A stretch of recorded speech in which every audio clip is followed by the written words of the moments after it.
God, I'm not lying, mate. Yeah, so years ago, look. You know when I was arrested on me conspiracy to murder, the feds were convinced I'm walking on it. So they kept me on 2 years remand, but during that 2 years remand, they went out the way to get more charges against me. And what they've done is this is the truth. No need to lie, acting all right. So I've been on remand for 16 months now.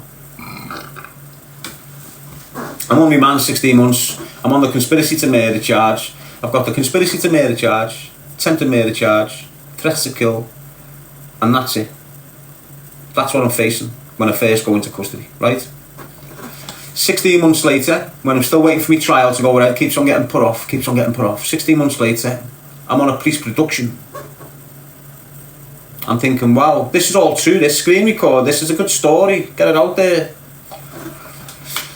So 16 months, sorry about this people, 16 months later, I get a police production from Strangeways, and I get took to a custody suite just outside Longside.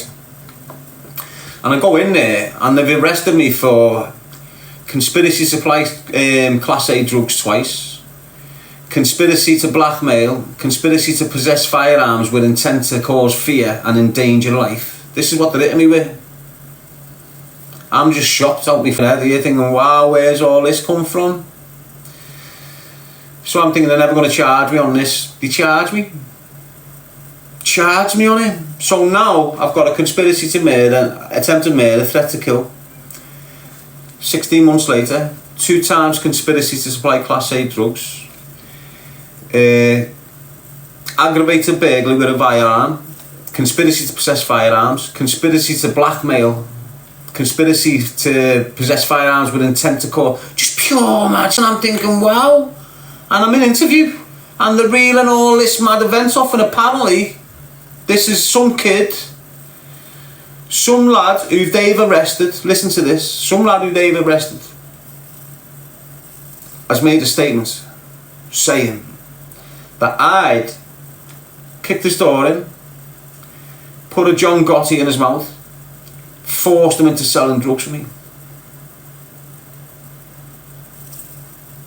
Just thinking, wow. He never just said it about me. He got little Paddy Dillon and our Danny charged up on it as well. So there's 3 of us charged up on these mad offences now. Danny and Paddy are on their own little offences over some kid from Scotty. And then I'm on my separate offences, and now we're coldies. Some lad, when we've got all the depositions, you had some lad by the name of Elliot MacDonald from Wavertree, but he was living in Anfield at the time, grafting with John Murphy and that. John Murphy and that gang of wrong'uns, like. So, this kid, this Elliot MacDonald, right, have been grafting in Nantwich. This is true story, this, people. Get on this for how bad the police were trying to stitch us, mates. This kid had been grafting in Nantwich for 6 months. Nantwich or something, I don't even know where that was. He's been grafting there for 6 months, and he's been under observations for 6 months. And he's been getting pulled by the police and dragged in on strip searches and all that. And every time he's been pulled, he's been given his little brother's name in, which I think is Stephen Elliott or something. I've even forgot the names, it's mad. So he's been given his younger brother's name in during this operation every time he's arrested and that, getting bailed, still getting back on the graft, more swag getting caught, 47-3 bailed. On this one occasion he's being swooped on, he's being caught, he's being arrested, he's being charged under a fake name. He's being produced into a court as a YP. He's an adult, but he's using his younger brother's name, so he's now a YP. He's being placed in front of the court in a YP name. He went into a YP prison when he was an adult. He was in the prison for a month, and then police went and picked him up. The same police that was running my murder investigation. The same squad of police, the same MIT that was trying to get me convicted for the murder of David Regan. I've attended the prison he was at, picked him up. I'm not lying this, people, it's all in the documents. Picked him up, took him for a full week A full week they took him for. At the end of all that, he's told the police. They knew his real name. They took him back into court in his real name, not his brother's name. They've sent him back into custody. No, they never even sent him into custody, actually. They kept him out of custody. And whilst he was with the feds for this week, he's just told them a load of bull. I didn't even know him. I didn't even know this Elliot MacDonald was his name. That's what I say what his name was. I didn't even know him. I didn't even know the kid. All I knew when I done my inquiries, he sells drugs for John Murphy and Dennis Green. That's all I found out. Apparently Dennis Green was a co-D of his on the charge. But that Elliot MacDonald, mate, wow. So he's went to the feds, told him I'll put a thing in his mouth. Now the feds, listen to this. They've charged me. They've charged the three of us on the back of his evidence. They've placed us in front of Judge Madison in Crown Square, Manchester, because that's where my murder trial was, not because of the publicity. The cunts turned up to court to sink us. Didn't even know him. Honest to God, didn't even fucking know him, mate. But all at this moment in time, when he's made these allegations, a kid who used to have it with us called Daniel MacDonald, nothing to do with Elliot. Daniel MacDonald, Danny Wah. During this period, Danny Wah had been blasted. And when he'd blasted dead, and when he'd gone to his Mars Ken, Danny had a car, one of our cars up the Mars path. And when they'd been on a mission down Scotty with Mikey Wright and that, they'd had the car sprayed up. So there was bullet holes right down the side of the car. And it's been hidden up Danny MacDonald's Mars path.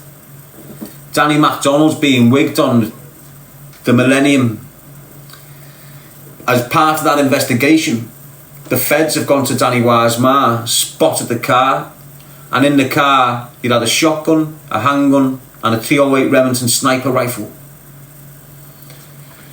The 308 Remington sniper rifle had partial DNA of all the G's, and they couldn't say which one of the G's it was. They could narrow it down to me and Danny.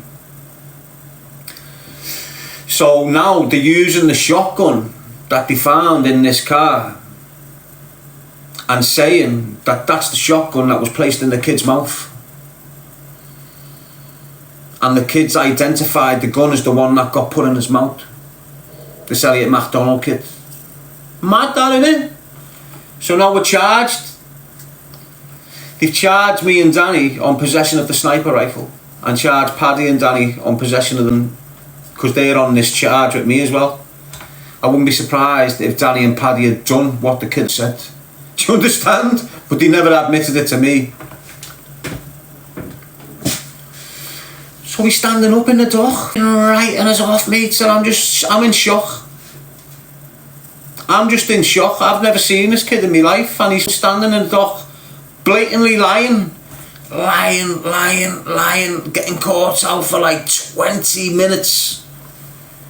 We've had to stop and say, Judge, surely you've heard enough. And he's going, no, we need to hear just a bit more. And he's just letting him lie. And it got to the point where we just pulled out some mad bold facts. That he'd been arrested, that you were in custody in a false name, you went out with the police, and the plain police are the ones that have got G on the As soon as the judge hit that, he just went, f***ing hell, shut it down, screamed. I'm still on remand. Because of the DNA on the 308, and Danny's in jail already, I can still get off. This is the way they're looking at it. I can still walk on my conspiracy to murder at this point. I've just beat all the charges. Last charge now is the conspiracy to murder, and I can walk on it. Danny can't. Danny's definitely going to jail. And because there was partial DNA on the 308, proper, ask anyone what a 308 is. A Remington 308, full cali, full camouflage. And basically what had happened is we'd been on a mission with there'd been some bullying in the Anfield area.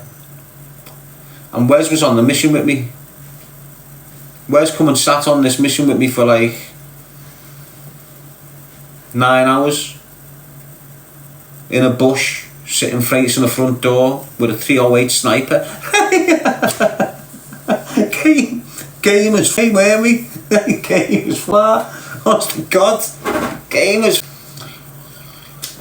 But while we sat there, one of the G's has spat, and some of the spits landed on the strap of the Remy. You know, the holster of the Remy.